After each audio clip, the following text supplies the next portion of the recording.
अस्सलाम वालेकुम स्टूडेंट्स, क्या हाल है? ठीक ठाक हैं? अच्छा स्टूडेंट्स, आज का जो हमारा टॉपिक है वो है टेस्ट डाटा।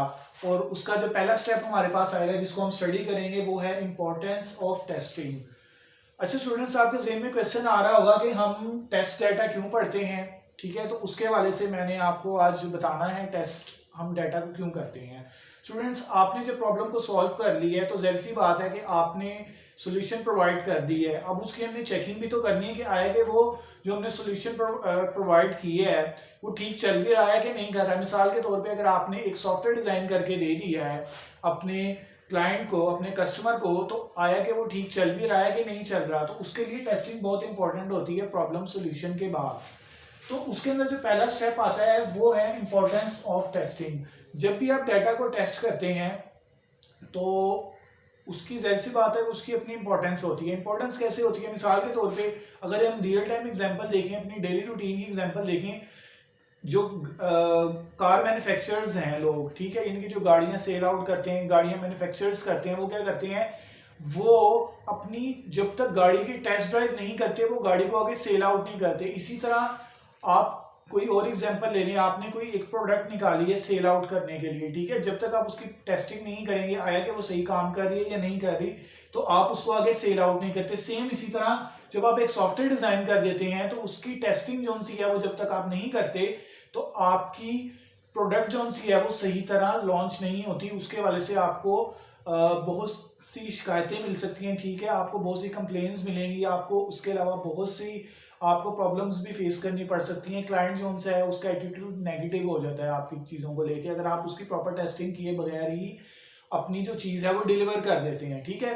तो इसलिए इंपॉर्टेंस ऑफ टेस्टिंग बहुत इंपॉर्टेंट स्टेप है और हम इसीलिए जो डाटा जो है वो लाजमी टेस्ट करते हैं। मिसाल के तौर पे आपको उन्होंने एक एग्जांपल दी है बुक के अंदर कि आपने एक लार्ज नंबर जो है वो फाइंड करना है डिफरेंट नंबर्स के दरमियान, तो आप चेक करेंगे उनकी जो वैल्यूज हैं आया कि वो सही दे रहे हैं हम या नहीं दे रहे।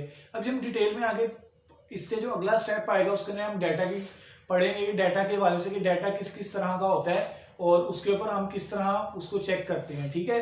तो बेहतर चीज जो सी है वो ये है कि आप डाटा जो सा है उसकी टेस्टिंग करें, क्योंकि जब भी आपने इनपुट लेनी है यूजर से लेनी है तो वो सबसे पहले टेस्टिंग ऑफ डाटा है, तो सबसे पहले आपका डाटा इंपॉर्टेंट होना चाहिए, ठीक है। तो अब हम सेकंड स्टेप की तरफ आते हैं।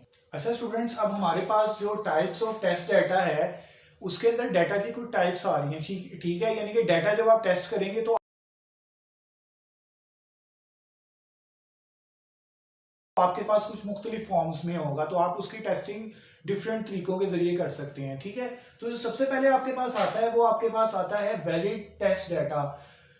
वैलिड टेस्ट डाटा को पढ़ने से पहले हमें पता होना चाहिए कि डाटा जो सा है वो मुख्तलिफ किस्म का यूजर एंटर कर सकता है। कुछ डाटा जो सा होगा वो आपका वैलिड होगा, कुछ आपका डाटा जो सा है वो इनवैलिड भी होगा, कुछ डाटा जो सा होगा वो आपका एब्सेंट होगा, कुछ डाटा होगा जिसके अंदर आपने कुछ रूल्स लगाए होंगे, ठीक है, और कुछ डाटा आपका इस तरह का होगा जिसके अंदर वो रॉन्ग डाटा इनपुट करेगा। तो वो डाटा की कुछ टाइप्स हैं, जब आप टेस्टिंग कर रहे होते हैं तो हमें इन किस्म के डाटा जो से हैं उनको फेस करना पड़ सकता है, ठीक है। तो सबसे पहले आपके पास आ रहा है valid test data. Valid test data ये होता है कि अगर आपको कहा जाता है कि आपने यूजर से इनपुट लेनी है, उसकी कोई डाटा लिमिट आपने सेट की है कि आप 0 से लेके या 1 से लेके, मैं 1 लिख देता हूँ यहाँ से, 1 से लेके इन बिटवीन 100 तक आप कोई भी नंबर जो है वो इनपुट के तौर पे दे सकते हैं, तो वो आपका वैलिड डाटा टेस्ट डाटा होगा। यानी कि आप इसके दरमियान अगर इनपुट देते हैं या कोई भी इनमें से 1 दे दें या 100 दे दें तो ये इसका एक वैलिड टेस्ट डाटा है, ठीक है। इसी तरह अब हमारे पास इनवैलिड टेस्ट डाटा है। मिसाल के तौर पे आप उसको नंबर जो सा है वो 100 से अबव दे देते हैं तो आपके पास जो डाटा होगा वो इनवैलिड टेस्ट डाटा हो जाएगा, ठीक है। या अगर 1 से कम देंगे तो आपके पास इनवैलिड टेस्ट डाटा आ जाएगा। उसके बाद फिर आपके पास आ जाता है boundary test data values. Students, आप अपने डाटा के ऊपर कुछ बाउंड्रीज लगा देते हैं, ठीक है स्टूडेंट्स, आप उसके ऊपर ना वेरिफिकेशन लगा देते हैं। मिसाल के तौर पे अगर आपने इंटरेस्ट फाउंड करना है या आपने कोई ह्यूज अमाउंट में अगर आपने कोई कैलकुलेशन करनी है तो आप उसकी एक ना जो लिमिट होती है वो रख देते हैं। मिसाल के तौर पे अगर आप कहते हैं कि आपने एरिया कैलकुलेट करना है, उसकी जो हाइट है, एरिया हम कैसे निकालते हैं, हम उसकी जो हाइट होती है उसको विड्थ के साथ मल्टीप्लाई कर देते हैं। हम कह देते हैं कि उसकी जो लिमिट है वो इस नंबर तक की है, तो वो क्या होगी, वो आपकी बाउंड्री होगी, यानी कि आपकी लिमिट होगी डाटा की, वो उसके अंदर आ जाएगा बाउंड्री टेस्ट डाटा के अंदर। अच्छा, उसके बाद आपके पास आ जाता है wrong data formats. Wrong data format के अंदर ये चीज आती है कि आप डाटा गलत फॉर्म में इनपुट कर देते हैं। मिसाल के तौर पे आपको कहा जाता है कि आपने विड्थ और हाइट फाइंड करनी है, सॉरी एरिया फाइंड करना है, और आपको कहा जाता है कि आपने इनपुट लेनी है यूजर से विड्थ और हाइट। अब मिसाल के तौर पे ये आप लेते हैं नंबर्स की सूरत में, ठीक है, लेकिन अगर आप यहाँ पे करेक्टर को एक पुट कर देते हैं, ठीक है, यहाँ पे आप ए बी पुट कर देते हैं, ठीक है, तो ये आपके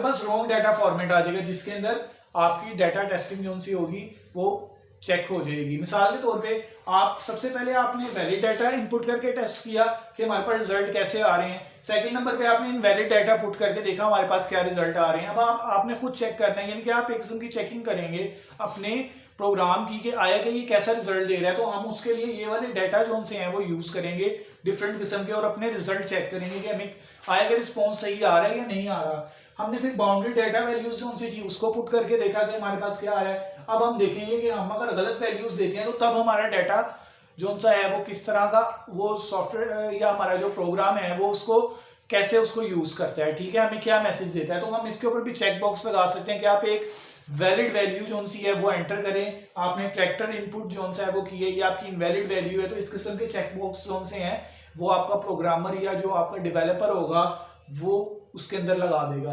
उसके बाद आपके पास आ रहा है एब्सेंट ऑफ डाटा।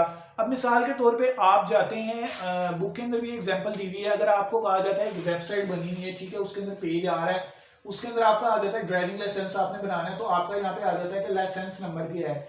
यूजर जो सा है अपना नेम तो लिख देता है मगर अपना लाइसेंस नंबर नहीं लिखता, यानी कि उसने अपना डाटा एब्सेंस कर दिया, उसने बीच में लिखा ही नहीं है। तो तब भी आप इस किस्म के भी डाटा अंदर इनपुट करके चेक करेंगे कि हमारा सॉफ्टवेयर आगे से कैसा रिस्पॉन्स कर रहा है, ठीक है।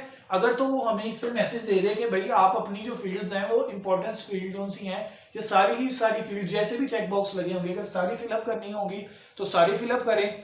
अगर जो इंपॉर्टेंस फील्ड है, ठीक है, उनको आपने लाजमी फिलअप करना है। अगर आप नहीं फिलअप करते तो आपको फिर एक मैसेज शो होगा। तो ये हमारे पास कुछ चीजें थी कि हमने जब डाटा टेस्ट करना है तो पहले हमने इंपॉर्टेंस देखी कि हम डाटा की इंपॉर्टेंस क्यों जरूरी है। सेकंड नंबर पे हमने देखा कि हम डाटा को कौन कौन सा डाटा होता है जिसको हम अपने सॉफ्टवेयर के अंदर एंटर करके पुट करके चेक करते हैं कि आया कि हमारे पास रिजल्ट कैसा आता है। अगर तो हमारा सॉफ्टवेयर इनके मुताबिक जैसा जैसा एक्शन परफॉर्म कर रहा है वो ठीक परफॉर्म कर रहा है, मिसाल के तौर पे वैलिड डाटा के अंदर सही रिस्पॉन्स कर रहा है, इनवैलिड के अंदर भी सही रिस्पॉन्स कर रहा है, बाउंड्री के अंदर भी सही कर रहा है, रॉन्ग के अंदर भी कर रहा है, एब्सेंट के अंदर भी सही रिस्पॉन्स कर रहा है, तो इसका मतलब हमारा जो प्रॉब्लम है वो भी सॉल्व हो गया और दूसरे नंबर पे उसकी टेस्टिंग भी कंप्लीट है। आगे जब हम इसको लॉन्च करेंगे तो अगर इस किस्म की हमें यूजर जो सा है हमारे सॉफ्टवेयर को इस किस्म की इनपुट्स देता है, ठीक है, तो हमारा सॉफ्टवेयर पहले से इस चीज के लिए प्रिपेयर होगा और अच्छे तरीके के साथ रिस्पॉन्स करेगा। उससे क्या होगा कि आपका जो सॉफ्टवेयर होगा एक तो उसकी इमेज अच्छी जाएगी, आपकी कंपनी की इमेज जाएगी और एक अच्छा सोल्यूशन होगा और आपके लिए भी उसके लिए बेनिफिट्स होंगे, ठीक है। और अगर हमारा सॉफ्टवेयर इन चीजों को लेके गलत एक्शन शो करता है, मिसाल के तौर पे अगर इनवैलिड डाटा को भी वो ले जा रहा है, बाउंड्री डाटा को भी वो ले जा रहा है, ठीक है, यानी कि सही रिस्पॉन्स नहीं कर रहा, रॉन्ग डाटा को भी इनपुट को ले जा रहा है, तो ये चीजें जो सी होंगी वो फिर हमारी इमेज के लिए हमारा सॉफ्टवेयर जो है उसके बनाने का कोई फायदा ही नहीं है, प्रॉब्लम सॉल्विंग का कोई फायदा ही नहीं है। क्यों? क्योंकि वो टेस्टिंग में फेल हो गया। अगर हम आगे भी उसको दे देते हैं तो इस किस्म के इश्यूज आएंगे और कस्टमर जो है वो कंप्लेन करेगा और जाहिर सी बात है कि इससे आपकी और आपकी कंपनी की इमेज खराब होती है, तो इसलिए टेस्टिंग बहुत जरूरी है, ठीक है। तो आज का जो टॉपिक है हमारा वो यहीं पे खत्म होता है।